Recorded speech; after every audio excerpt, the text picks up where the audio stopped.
Process बहुत लंबा हो गया। खैर, तो आज हमारे एटॉमिक स्ट्रक्चर का लेक्चर नंबर 16 है, जिसके अंदर मैंने आपको लास्ट क्लास में quantum mechanical model of atom के बारे में समझा रहा था और मैंने ऐसा कहा होगा कि दो ही प्रकार के ऑब्जेक्ट में ये बिहेवियर, यानी दो तरह का बिहेवियर दो अलग अलग टाइप के ऑब्जेक्ट में देखा जाता है। एक होता है मैक्रोस्कोपिक ऑब्जेक्ट। मैक्रोस्कोपिक ऑब्जेक्ट में ज्यादातर आपको पार्टिकल नेचर देखने को मिलता है और कम आपको वेव नेचर देखने को मिलता है। वेयरएज जब आप माइक्रोस्कोपिक ऑब्जेक्ट की बात करते हैं तो वहां पे आपको वेव नेचर ज्यादा देखने को मिलता है और पार्टिकल नेचर कम देखने को मिलता है। इसी के बेसिस पर श्रोडिंगर ने अपना एक वेव इक्वेशन दिया या श्रोडिंगर ने अपना एक मॉडल निकाला और उस मॉडल को तैयार करने के लिए उन्होंने बेसिकली दो कॉन्सेप्ट का ख्याल किया गया। पहला dual nature of matter and second is Heisenberg uncertainty principle. इन दोनों को एक साथ मिलाकर उन्होंने एक इक्वेशन लिखा जिसको हम लोग श्रोडिंगर वेव इक्वेशन के नाम से जानते हैं। Before we actually start the wave equation, मैं चाहूंगा कि आप उससे पहले एटलीस्ट वेव क्या होता है उसके बारे में जानकारी। तो वेव तो मैं ऑलरेडी पढ़ा चुका हूं, एक पूरा लेक्चर ही मैंने वेव के ऊपर लिया होगा, जहां पे वेव क्या होता है, उसके टाइप्स क्या हैं, किस वेव को कैसे पहचानते हैं, ट्रांसवर्स वेव क्या होता है, मैकेनिकल वेव क्या होता है, वेवलेंथ क्या, एम्पलीट्यूड क्या, लैम्डा क्या, टाइम पीरियड क्या, फ्रीक्वेंसी क्या, वेव नंबर क्या, ये सारा कुछ मैं आपको बता चुका हूं। आज बस मैं ये बताना चाहता हूं कि वेव का इक्वेशन क्या होता है। तो जरा ध्यान से देखिएगा, वेव का इक्वेशन अगर मुझे लिखना है तो एक इक्वेशन लिख रहा हूं, y of t means what? y as a function of time is a naught sin omega t। मैं इस प्रकार से किसी वेव का एक इक्वेशन लिख रहा हूं। ये जो वेव लिखा है ये जरूरी नहीं कि सिर्फ साइन के टर्म्स में लिखा जाए, this can be written in terms of cos also. इसको आप cos के टर्म्स में भी लिख सकते हैं। वैसे तो पूरा एक चैप्टर ही हम पढ़ेंगे जिसका नाम है वेव्स एंड ऑसिलेशन, वहां पे और डिटेल में बताऊंगा। इस तरीके से जब वेव को लिखा जाता है ना, इसको बोलते हैं साइनोसॉइडल वेव। क्या बोलते हैं? Sinusoidal wave. साइनोसॉइडल वेव का मतलब होता है ऐसा कोई वेव जो आइदर साइन फंक्शन फॉलो करे या फिर कोसाइन फंक्शन फॉलो करे। तो आप देख पा रहे हैं यहाँ एक में साइन फंक्शन और एक में कोसाइन फंक्शन है। तो इस तरह का जो फंक्शन फॉलो करने वाला वेव होता है उसको हम क्या बोलते हैं? साइनोसॉइडल वेव बोलते हैं। अब जरा ध्यान से देखिए कि ये क्या लिखा हुआ है। तो it is basically the position of particular particle at a time t, जो कि इस पर्टिकुलर इक्वेशन से दिया गया, यानी this is y of t, यानी y as a function of time. आप जो ग्राफ बना रहे हो वो डिस्प्लेसमेंट वर्सेस टाइम ग्राफ है। ये डिस्प्लेसमेंट वर्सेस टाइम ग्राफ है जो कि a naught sin omega t के बराबर है। What is a naught? a naught is the maximum distance. अब मुझे बताइए कि अगर मुझे इस पॉइंट पर अगर चेक करना है कि मेरा पार्टिकल का क्या पोजीशन है, तो इस पॉइंट पर अगर चेक करने के लिए आप y of t लिखेंगे तो y of t यही होगा, y as a function of time. तो आप क्या लिखोगे? y of t is equal to a naught into जो भी उस टाइम पे उसने एंगुलर साइन ऑफ जो भी उसने एंगल उस टाइम पे ट्रैवल किया होगा, यानी ये ओमेगा t बेसिकली क्या दिखा रहा है? एक एंगल दिखा रहा है। अब जरा ध्यान से देखिएगा, मैं एक रिलेशनशिप आपको दिखाता हूं कि सर्कुलर मोशन में और ये जो साइनोसॉइडल वेव है दोनों में कोई खास फर्क नहीं है। देखिएगा तो तुरंत समझ में आ जाएगा क्या हो रहा है। देखिए, अगर मैं इसे बोलूं ये साइन वेव है तो इसको मैंने कहा होगा ये 0 डिग्री है। इसको आप क्या बोलते हैं? π/2। This is pi, this is 3π/2 and this is 2π। ध्यान से देखिए, अगर आप एक सर्कुलर मोशन में भी इसी को देखें, this is 0, this is π/2, this is pi, this is 3π/2 and again this is 2π। यानी अगर कोई बॉडी सपोज करिए यहां पर है तो ये कितना एंगल ट्रैवल किया होगा? Let that angle be theta, और थीटा को आप ओमेगा टी लिखते हैं कि नहीं लिखते हैं? ये क्या है? Angular displacement. This is angular displacement is equal to angular velocity into time। जैसा कि आप जानते हैं displacement is equal to velocity into time होता है, तो angular displacement is equal to किसके बराबर होगा? एंगुलर वेलोसिटी इनटू टाइम के बराबर होगा। अब देखिए, ये भी एक प्रमाण है कि हम लोग फिजिक्स और केमिस्ट्री बिल्कुल बराबर जैसी जगह पर पढ़ना चाहिए वैसी जगह पर पढ़ रहे हैं। कैसे? लास्ट टू लास्ट क्लास में मैंने फिजिक्स में आपको ये कॉन्सेप्ट पढ़ाया था कि नहीं पढ़ाया था, और उसका उपयोग हमने ठीक उसके अगले लेक्चर में कहां ले लिया? केमिस्ट्री में ले लिया। इसका मतलब कि फिजिक्स और केमिस्ट्री जो सिलेबस बनाया गया है वो इसी प्रकार से बनाया गया कि आप कोई कॉन्सेप्ट अगर फिजिक्स में पढ़ रहे हैं तो ठीक उसके एक आध लेक्चर या एक 10 लेक्चर के अंदर ही आपको ये वाला कॉन्सेप्ट यहाँ पर पढ़ाई उसका यूज आ जाए, तभी ना वो इस तरह से आपका सिलेबस को डिफाइन किया गया। तो यहाँ पे आप देख पाएंगे जो थीटा ये ओमेगा टी के बराबर है, इसलिए मैंने साइन ऑफ थीटा लिख दिया। और साइन का फंक्शन किसके साथ मल्टीप्लाई हुआ है? उसके मैक्सिमम वैल्यू के साथ। साइन की मैक्सिमम वैल्यू क्या होती है? साइन की मैक्सिमम वैल्यू होती है 1। The maximum value of sine is 1। और साइन 1 कब होता है? जब थीटा किसके बराबर हो? π/2 के बराबर। और साइन की वैल्यू किसके किसके बीच में लाई करती है? -1 से लेकर 1 के बीच में। -1 से 1 के बीच में। अगर -1 से 1 के बीच में इसकी वैल्यू लाई कर रही है, इसका मतलब अगर मैं साइन वेव बना रहा हूं, यहां पर इसकी वैल्यू कितनी होगी? -1। और यहां पे इसकी वैल्यू कितनी होगी? +1। ये जो a0 है, या इधर भी जो ये a0 होगा, इसी a0 में ना आप इसकी वैल्यू को मल्टीप्लाई करिएगा तो ये उसका वैल्यू निकल के आएगा। अब मुझे बताइए, अगर मैं चाहता हूं कि yt का मैक्सिमम वैल्यू पता करें पॉजिटिव में, तो sin ओमेगा टी में ओमेगा टी आप क्या डाल दोगे? ओमेगा टी = 90 डिग्री, और sin 90 डालेंगे तो क्या हो जाएगा? a0। तो उस टाइम पे आपको इस पॉइंट का पोजीशन निकल गया। अगर मेरे को 90 डिग्री पे डाल रहा हूं तो ये पॉइंट का पोजीशन निकला है, दैट इज a0। तो इस पॉइंट का निकालने के लिए क्या करना होगा? sin में कुछ उससे कम का वैल्यू डालना होगा, 90 से कुछ कम, 90 से कुछ कम। उस पर जब आप ओमेगा टी इंटू a0 करेंगे तो उस पॉइंट पे पोजीशन आ जाएगा। यानी ये जो हमने लिखा है, this is what? This is the position of the particle at particular point t when it has traveled an angle theta। ये जो इक्वेशन लिखा है ये लिखा है। यानी अगर आप इस इक्वेशन को जब प्लॉट करेंगे तो आप साइन को वेरी करा रहे हैं, ये तो फिक्स है। आप किसको वेरी करा रहे हैं? साइन को। साइन वेरी कराना मतलब आप किसको वेरी करा रहे हैं? थीटा को। और थीटा वेरी कराना मतलब आप ओमेगा इंटू टी को वेरी करा रहे हैं। यानी अगर इसका मुझे पोजीशन निकालना है, किसका? उस पर्टिकुलर वेव का, कि किस क्षण पर उसमें ट्रैवल करने वाला पार्टिकल कहां-कहां पर प्रेजेंट है, तो आपको क्या करना होगा? एक फंक्शन लिखना होगा जो कि टाइम का एक इक्वेशन होगा। अच्छा, अगर ये टाइम का इक्वेशन है तो ऐसे निकाला। हो सकता है कि कोई टाइम का इक्वेशन ना हो, कोऑर्डिनेट्स का इक्वेशन हो। क्या आप x एक्सिस के टर्म्स में डिफाइन कर रहे हैं, y एक्सिस के टर्म में डिफाइन कर रहे हैं, z एक्सिस के टर्म में डिफाइन कर रहे हैं। आपने जब इक्वेशन को डिफाइन किया, आपने जब इक्वेशन को डिफाइन किया, तो इक्वेशन का मतलब ही होता है कि आपने उसकी वेव फंक्शन को लिख दिया। वेव फंक्शन मतलब किस क्षण पर वो पार्टिकल कितने समय में किस कोऑर्डिनेट पर प्रेजेंट है, x में प्रेजेंट है, y में प्रेजेंट है और z में प्रेजेंट है। ये जो क्वांटम मैकेनिकल मॉडल है, उसका जो शुरुआत है वो यहीं से है कि bore atomic model was a planar model, वो एक 2 डायमेंशनल मॉडल था। वेयर जो एक्चुअल मॉडल है वो हमारा कैसा है? 3 डायमेंशनल है। तो अभी जो वेव इक्वेशन अगर 3 डायमेंशन में लिख दिया जाए, जो मैंने नहीं लिखा, किसने लिखा? श्रोडिंगर ने लिखा है। अगर वो इक्वेशन लिख दे तो आप क्या कर पाओगे? आप बता दोगे ना कि किस टाइम पे किस कोऑर्डिनेट पे हमारा बॉडी प्रेजेंट था।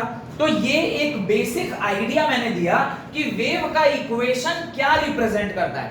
वेव का इक्वेशन रिप्रेजेंट करता है कि किसी भी टाइम t पर कोई भी वो पार्टिकल, जिसमें वेव मोशन में जो पार्टिकल जा रहा है, वो कहां पर प्रेजेंट है। अगर आप उसका वेव इक्वेशन लिख दिया, मतलब आप हर क्षण पर उसका पोजीशन और उसका जो रास्ता है, किस पाथ पे वो जा रहा है, वो फिक्स कर दिए। अगर ऐसे ही कोई इलेक्ट्रॉन के लिए वेव इक्वेशन लिख दे तो आप क्या कहेंगे कि ये वेव किस तरीके से गया है। अब मैं दिखा रहा हूं वेव ऐसे, लेकिन ऐसे जाएगा नहीं। क्यों?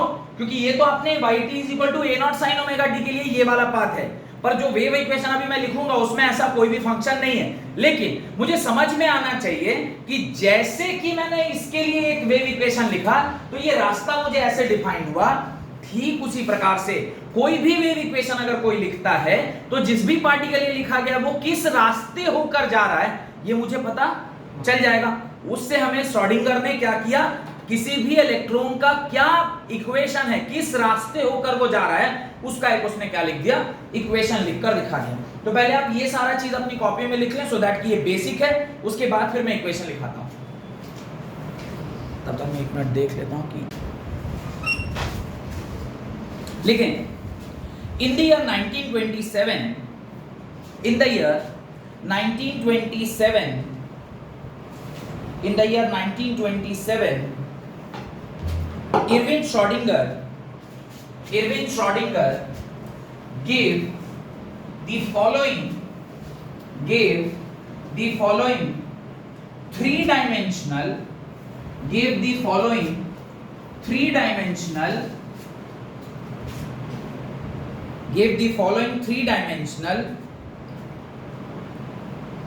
Schrödinger wave equation three-dimensional Schrodinger wave equation to describe the wave motion of electron, to describe the wave motion of electron around the nucleus, around the nucleus, around the nucleus. और जो equation दिया गया था वो क्या है उसको जरा ध्यान से लिखिए. Del square psi by D X square plus del square psi by D Y square plus del square psi by D Z square plus 8 pi square M by H square e minus V into psi is equal to 0. 8 pi square M psi 8 pi square M by H square e minus V psi is equal to 0.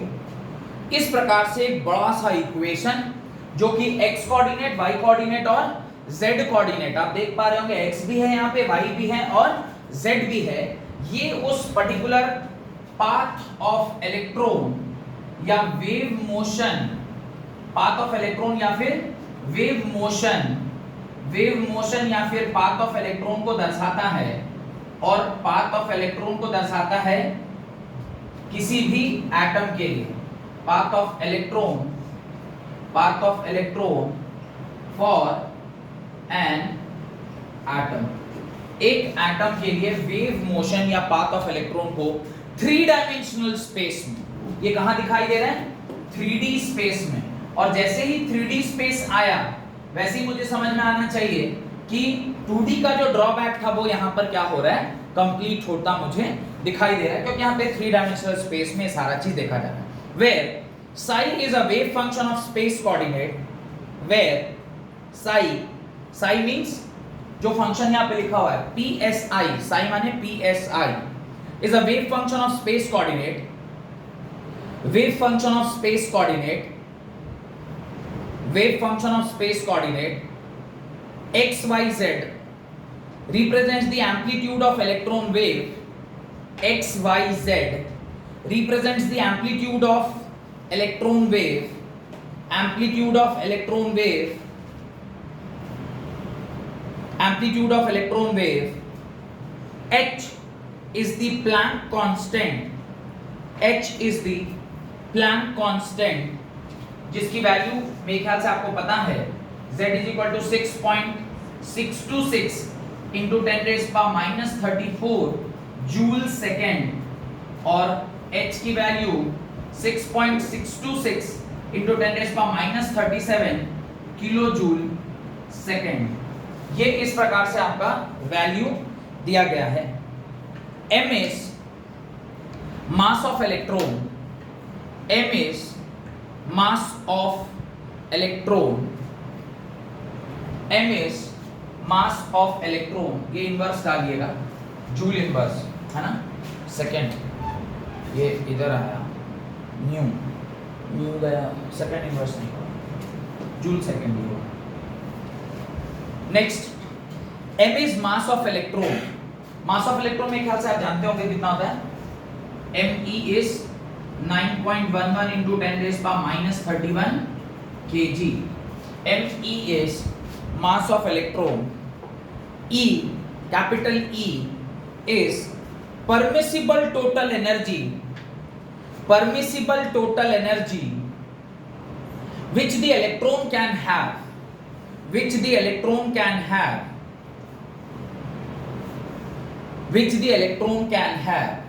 full stop. The total energy of the system means the kinetic energy of all the subatomic particles,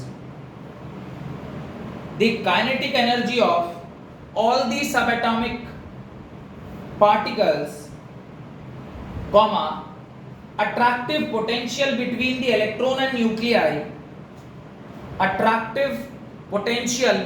the electron and nuclei, and repulsive force among and repulsive potential among the electron and the nuclei individually.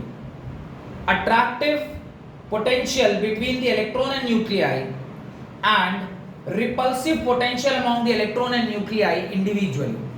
तो जितने भी प्रकार के energy वहां पर present है, energy means electron और nuclei के बीच का अट्रैक्शन और इलेक्ट्रॉन और न्यूक्लियाई के बीच का रिपल्शन.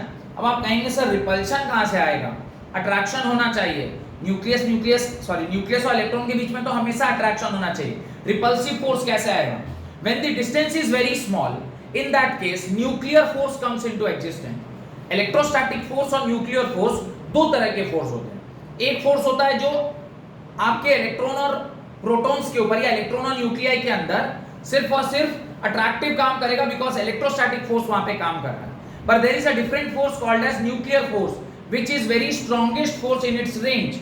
और अपने रेंज में वो आपस में इंटरैक्ट करते हैं. तो there is a interaction between electron and electron, proton and proton, electron and proton, सबके बीच में इंटरेक्शन और उससे जो फोर्स पैदा होती है उसको क्या बोलते हैं? Nuclear force. तो इन सारे फोर्सेस का जो काइनेटिक एनर्जी का सम है that is actually capital E जो आपके एक्सप्रेशन में लिखा गया है. नेक्स्ट आगे लिखें V, capital V the potential energy of the electron. Capital V is the potential energy of the electron. Capital V is the potential energy of the electron. और potential energy आप कैसे निकालेंगे? वो potential energy इक्वल टू क्या होता है? Force into displacement. Force क्या होगा? 1/4 pi epsilon naught Z E square by R square into R. R से R cancel. K Z E square by R. This is your potential energy of the system. तो इतना potential energy उस particular electron वाले system में present है. तो इसकी value भी वहां ली गई.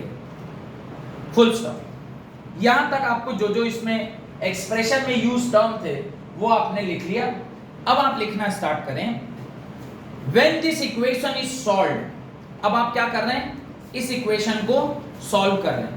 When this equation is solved for psi, जब आप इस इक्वेशन को क्या कर रहे हैं? सॉल्व कर रहे हैं. जैसे मैंने अभी थोड़ी देर पहले yt is equal to a0 sin omega t लिखा था, उसका भी सॉल्यूशन होता है. वो हम लोग पढ़ेंगे जब वेव्स और ऑसिलेशन चैप्टर पढ़ रहे होंगे. और उस वेव उसको जब सॉल्व करते हैं तो उससे हमें वैल्यूज मिलती हैं कि किस प्रकार से बॉडी मूव कर रही थी, वेलोसिटी क्या था, एक्सीलरेशन क्या था.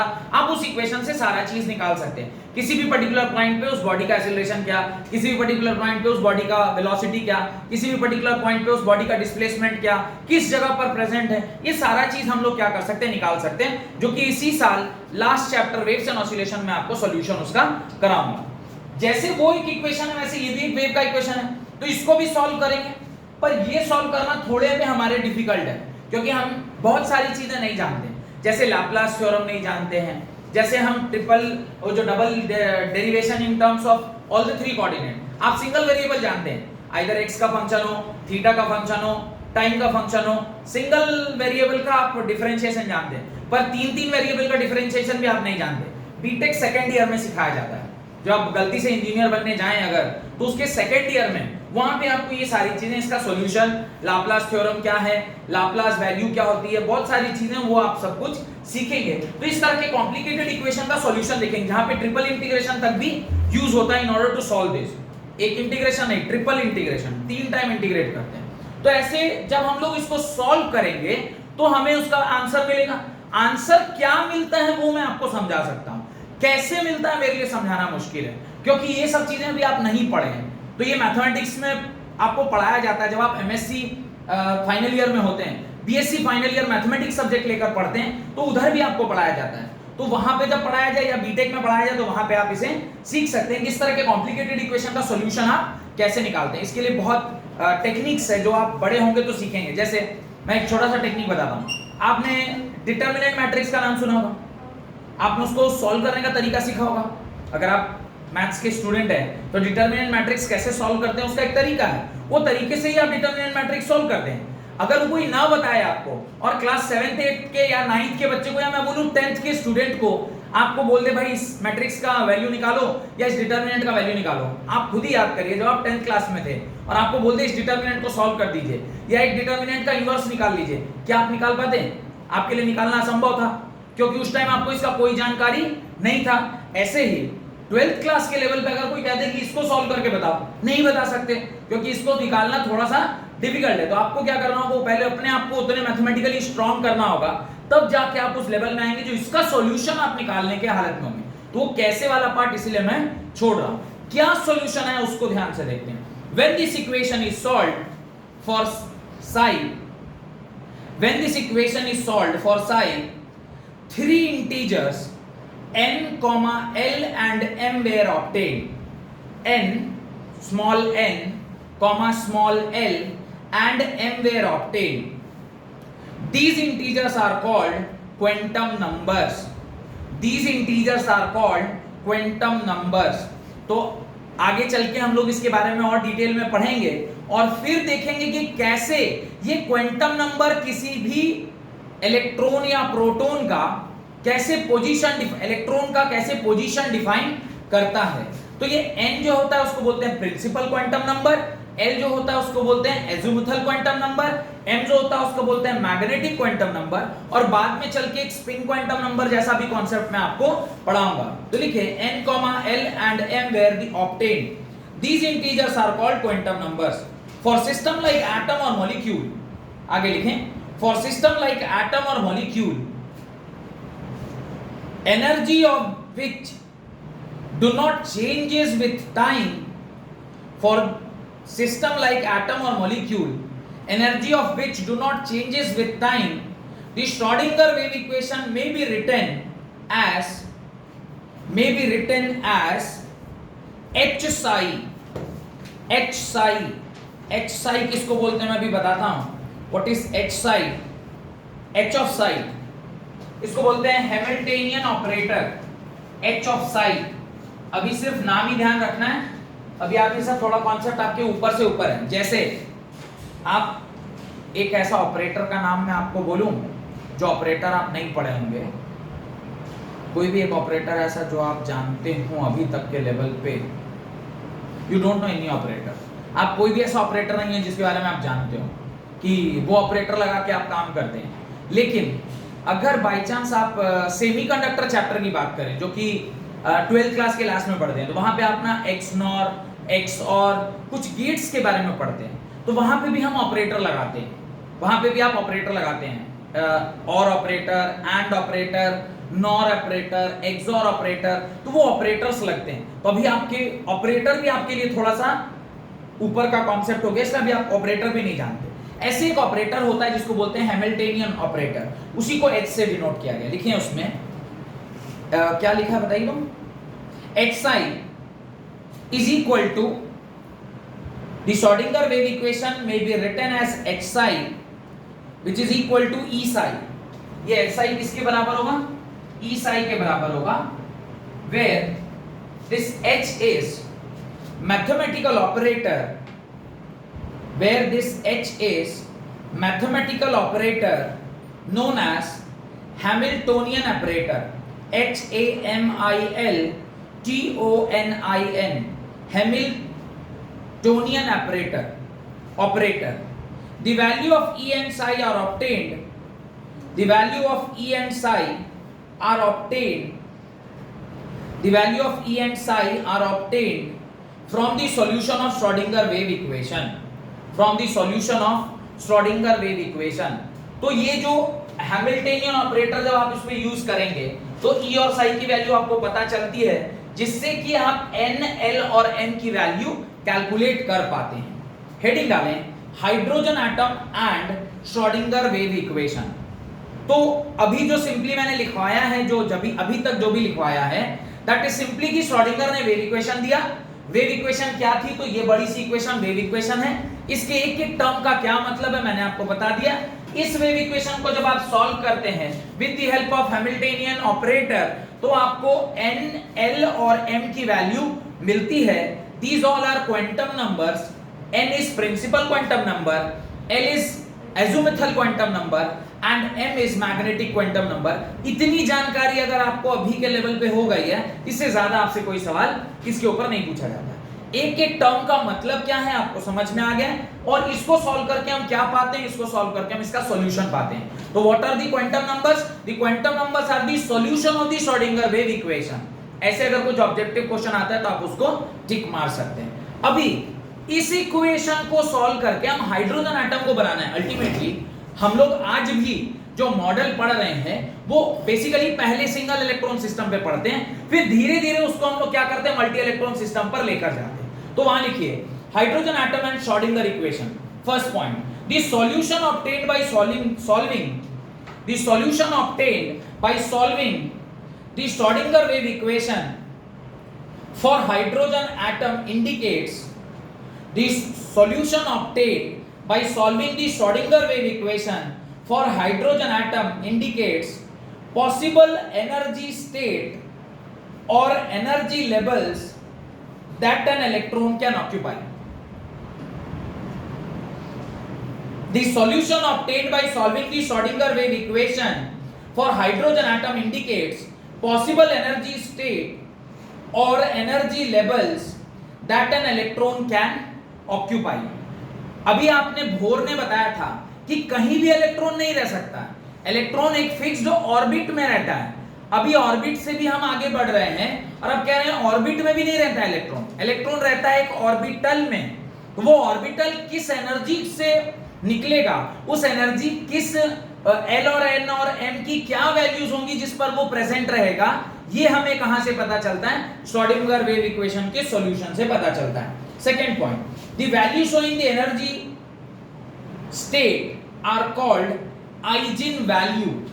एक नया वेक्टर है जिसको हम बोलते हैं आइजिन वेक्टर, और उस वेक्टर का जो वैल्यू होता है उसको क्या बोलते हैं, आइजिन value.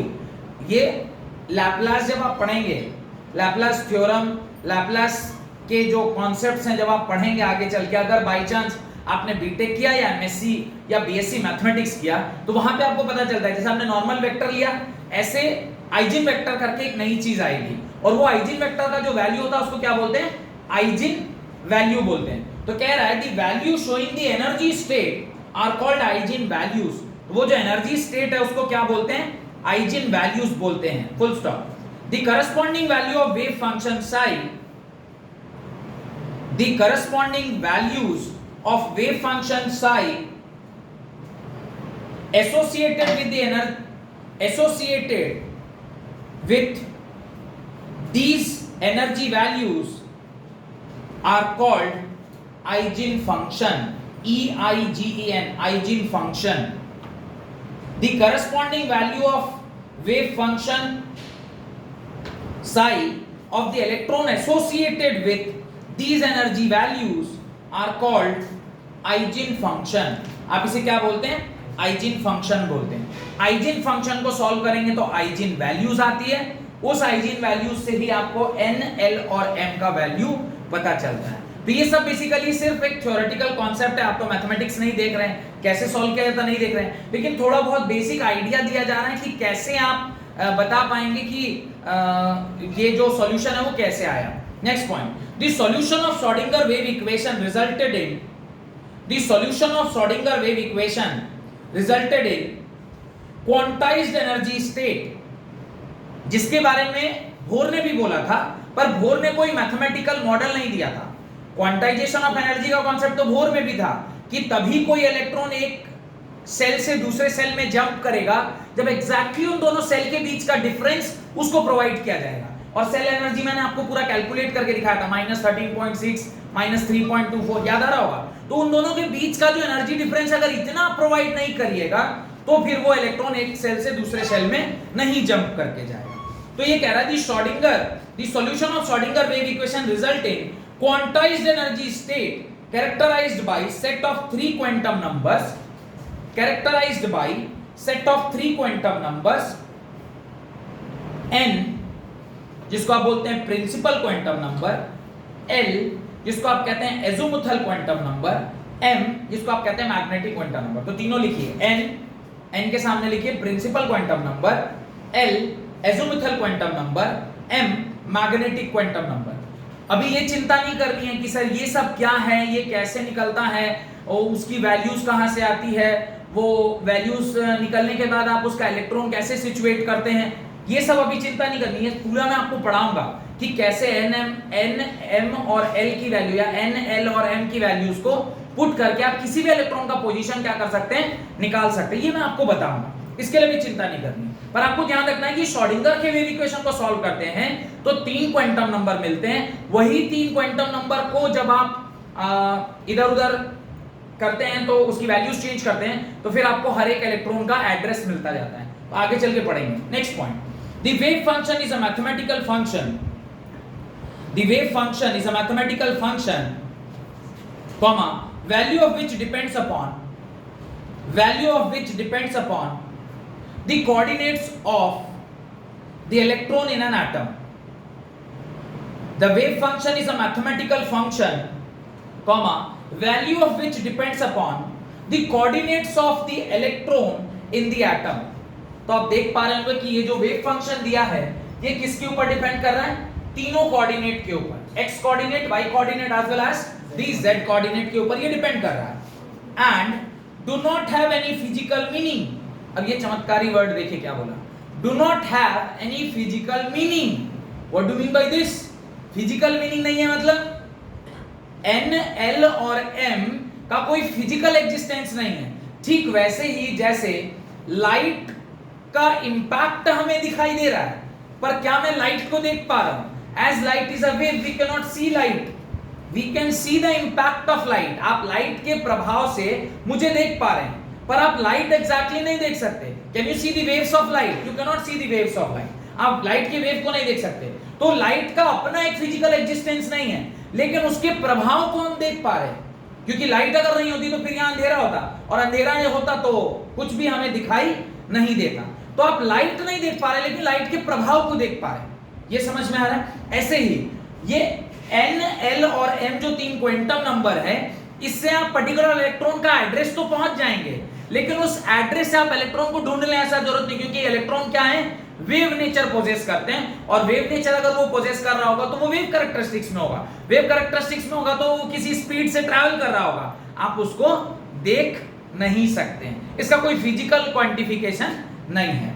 And do not have any physical meaning. Such wave function of hydrogen और hydrogen like species, such wave function of hydrogen और hydrogen like species. Hydrogen like species का क्या मतलब होता है? Single electron system with like species with one electron is called atomic orbital. तो पहली बार आपने ऑर्बिटल वर्ड को डिस्क्राइब किया। What is orbital? एक ऐसा स्पेस, एक ऐसा 3 डायमेंशनल स्पेस जिस स्पेस में इलेक्ट्रॉन के रहने की संभावना है।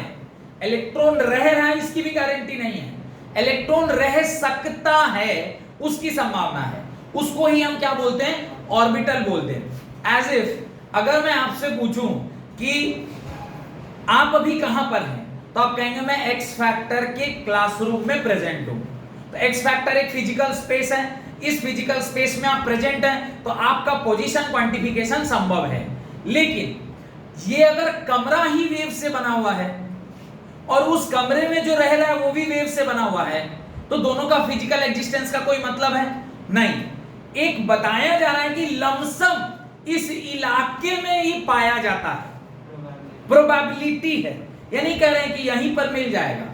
वो orbital is the concept in which the एक 3 डायमेंशनल स्पेस क्रिएट किया गया है जिस स्पेस में इलेक्ट्रॉन रहता है। ऐसे समझिए कि स्ट्रेटोस्फेयर हवा में एक चीज है जो कि लेयर ऑफ एटमॉस्फेयर है। लोग बोलते हैं स्ट्रेटोस्फेयर में ओजोन लेयर है, ओजोन लेयर है, वो एक स्पेस है 3 डायमेंशनल स्पेस। अभी वहां आप जाएंगे तो कोई दीवार से रहेगा नहीं, ये इस तरह का दीवार है, इसको ऐसा घेरा हुआ, यहाँ पे ओजोन मिलता है, ऐसा तो नहीं है। आप ऐसा बोल सकते हैं क्या यहीं पे ओजोन मिल रहा है? No, there is not such boundary given there. पर आप कहते हैं कि जमीन से लगभग कुछ 120 या 140 किलोमीटर या शायद 700 किलोमीटर ऊपर एक ओजोन का लेयर मिलता है। जिस ओजोन के लेयर का अपना एक बैंड है और उस बैंड के ऊपर अल्ट्रावायलेट रेस क्या हो जाती है, रिफ्लेक्ट बैक होके चली जाती है, यानी उसके ऊपर अगर आप जाएंगे तो आप के मरने की संभावना बढ़ जाती है। क्यों? अल्ट्रावायलेट रेस अगर आपके स्किन में जाएंगे तो आपको कैंसर होगा, स्किन कैंसर, आप फूल के मर जाएंगे। Got it? तो कहने का ये मतलब है कि क्या उसका कोई फिजिकल बाउंड्री है? नहीं, यहां से ऐसा दीवार बनाया, इधर दीवार बनाया और इसी में ओजोन रह रहा है। एक तो ओजोन गैस दिखता नहीं, अच्छा उस जिस घर से जिस जगह पे रह रहा है वो भी एटमॉस्फेयर का एक पार्ट है, दिखता नहीं, फिर भी वहां गैस है कि नहीं है? वैसे ही जैसे ओजोन अपनी जगह पर प्रेजेंट है लेकिन ना ओजोन देख पा रहे हैं, ना ओजोन का घर देख पा रहे हैं, वैसे ही ना इलेक्ट्रॉन दिखता है ना इलेक्ट्रॉन का घर दिखता है, लेकिन हम कहते हैं कि हाँ यहां पर इलेक्ट्रॉन के फाइंड होने की प्रोबेबिलिटी सबसे ज्यादा है, यानी इसी जगह पर इलेक्ट्रॉन मिलेगा। That concept is known as orbital.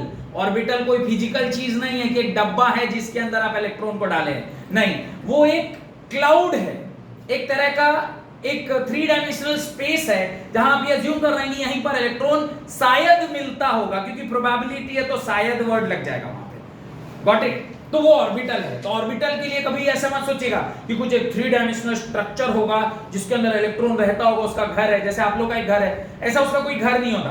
अपन एक मानना लगभग ऐसे कुछ एक जगह पर वो पाया जाता हो। नेक्स्ट 6th नंबर पॉइंट लिखिए, in case of multi electron system, in case of multi-electron system, the Schrödinger wave equation cannot be solved exactly। यानी मल्टी इलेक्ट्रॉन सिस्टम के लिए जैसा तब भी हमें नहीं पता था वैसा आज भी हमें नहीं पता है कि मल्टी इलेक्ट्रॉन सिस्टम में पोजीशन ऑफ इलेक्ट्रॉन किस प्रकार से पाया जाता है। In a case of multi electron system the Schrödinger wave equation cannot be solved exactly, hence approximate method is used। Hence, approximate method is used to get the solution of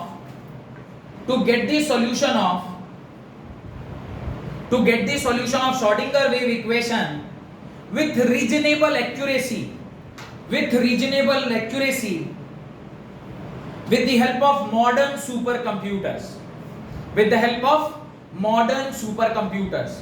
तो super computers की मदद से आज के दिन में multi electron system के लिए श्रोडिंगर वेव इक्वेशन को वो भी accuracy of not more than 80% आप सॉल्व करके एक अनुमान लगा रहे हैं कि शायद जो मल्टी इलेक्ट्रॉन सिस्टम होता होगा उसमें भी इस प्रकार के वेव के इक्वेशन को सॉल्व करके n, l और m की वैल्यूज पता की जाती होगी, जो सुपर कंप्यूटर्स की मदद से अब जाकर 2012-13 के बाद उसके सॉल्यूशन को क्या किया गया है, पूरा क्वांटिफाई किया गया।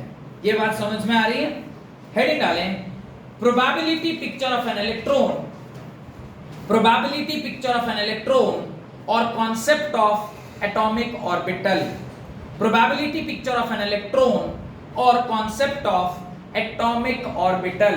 तो एटॉमिक ऑर्बिटल का कॉन्सेप्ट और उसका probability picture. What do mean by probability picture? जो अभी मैं कहानी आपको समझा रहा था कि वहां पर कोई फिजिकल घर नहीं है, एक ऐसा घर है जिसमें इलेक्ट्रॉन के फाइंड होने की संभावना है। संभावना मींस प्रोबेबिलिटी, एक अंदाजा लगाया जा रहा है कि शायद इस जगह पर इलेक्ट्रॉन मिलता होगा।